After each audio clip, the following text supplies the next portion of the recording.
জুড়ে যাক এই বিক্ষোভ চলছে চলবে,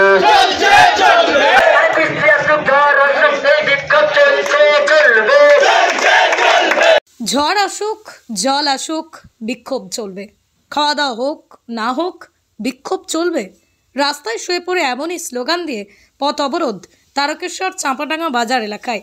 দীর্ঘ ৩-৪ বছর ধরে বেহাল রাস্তা না সরানো হওয়ায় পথ অবরোধ করে বিক্ষোভ দেখালো স্থানীয় বাসিন্দারা। পথ অবরোধ তুলতে এসে বিক্ষোভের মুখে পড়তে হয় চাঁপাডাঙ্গা পঞ্চায়েত উপপ্রধান লালটু চ্যাটার্জিকে। হুগলির তারকেশ্বর চাঁপাডাঙ্গা বাজার এলাকার ব্যস্ততম রাস্তা, চাঁপাডাঙ্গা কলেজ ও একটি উচ্চ বিদ্যালয়, প্রাথমিক স্বাস্থ্যকেন্দ্র, এফসিআই গোডাউন সহ প্রসিদ্ধ বাজারে হিসেবে কয়েক হাজার মানুষের পরিচিত এই এলাকা। পুলিশ প্রশাসনের সাথে কথা বলেন বিক্ষোভকারীরা। রাস্তা সরানো হবে প্রশাসনের প্রতিশ্রুতিতে কয়েক ঘন্টার পর বিক্ষোভ উঠে যায়।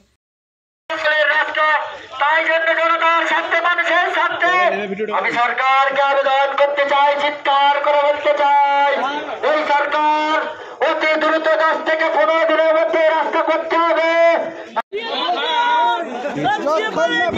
রাস্তা অবরোধ হচ্ছে হুগলি তারকেশ্বর চাঁপাডাঙ্গা এলাকায়। রাস্তা অবরোধ, রাস্তায় এই মুহূর্তে অবরোধ, একবারেতে রাস্তা শুয়ে পড়েছে এবং এখানেতে দেখতে পাচ্ছি ব্যারিকেড দিয়ে বাঁশ দিয়ে ঘেরা রাস্তা। হুগলির একদম চাঁপাডাঙ্গা যে রাস্তা সেখানে কিন্তু অবরোধ করছেন স্থানীয়রা। দীর্ঘ বছর ধরে এলাকার রাস্তা অবরোধ খারাপ হয়ে আছে। ভারতের জাতীয় পতাকা নিয়ে দেখতে পাচ্ছি পুলিশ পাস, সাধারণ মানুষ তারা কিন্তু তারা অবরোধ করছেন। কোনো রাজনৈতিক ব্যানার নয়, কোনো ঝান্ডা নয়, ভারতের জাতীয় পতাকা নিয়ে চাঁপাডাঙ্গা একদম মেন যে কলেজ যাওয়ার রাস্তা খারাপ আছে। কি বলবেন? 3 বছর ধরে রাস্তা খারাপ আছে, প্রতিবারে খালি বলছে হয়ে যাবে, ঠিক আছে, কোনো রকম কাজ হয়নি। এই খালি বলছে ড্রেন হবে এই মাসে, আগের মাসে রাস্তা হবে, কোনো রাস্তা হচ্ছে না, ঠিক আছে।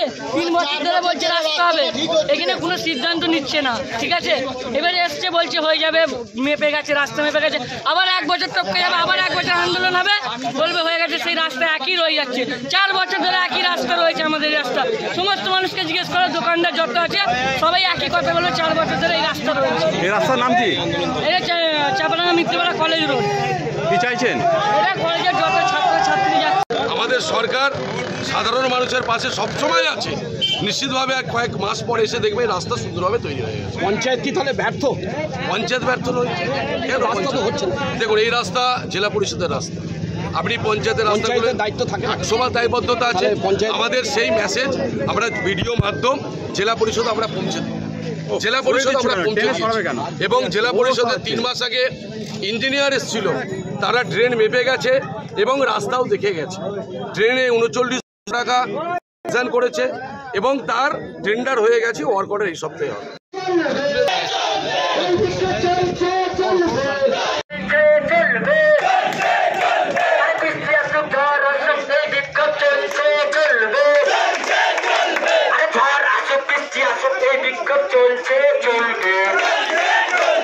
চাইছি এই বিক্ষোভ আমাদের চলছে চলবে, আমাদের এই বিক্ষোভ চলছে চলবে যতক্ষণ না পর্যন্ত আমাদের বিডিও সাহেব আছে, ততক্ষণ পর্যন্ত আমাদের এই বিক্ষোভ চলছে চলবে।